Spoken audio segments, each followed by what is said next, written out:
Before we begin, if you need to reset your Adobe Premiere setup to exactly follow this tutorial, go to Window, Workspaces, Reset to Saved Layout. In this video, we're going to use a default transition between our clips, but experimenting with different transitions is recommended in order to get a better grasp of Adobe Premiere. In order to get a blur, we're going to add an adjustment layer. Any effects you add to an adjustment layer will also apply to the layers below it. Insert the adjustment layer into the desired place.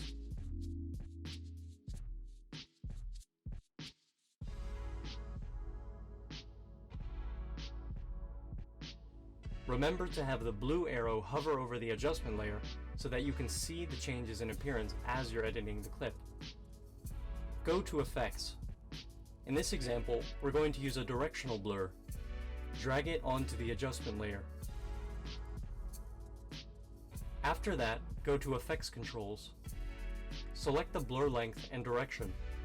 In this video, we'll animate the directional blur so that the blur effect gradually gets stronger as it approaches the transition to the next clip. Click the timer that says Toggle Animation, which will then create a keyframe. To do this, move the blue arrow to the beginning of the adjustment layer.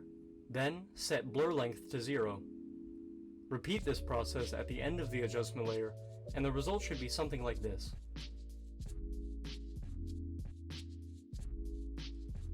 If you want to use the same effect multiple times, all you need to do is copy, Ctrl-C, and paste, Ctrl-V the adjustment layer into the timeline. Move the blue line away from the other clip so it doesn't paste over them, and place it over the other layers.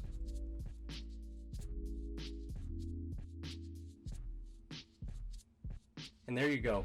Now you're good to go. Thanks for watching. Our goal is to make short tutorials that are easy for you to absorb. So if you have ideas for videos that you'd like to see in the future, be sure to leave a comment and click that bell icon so you can be notified of our future releases. Thanks. See you next time.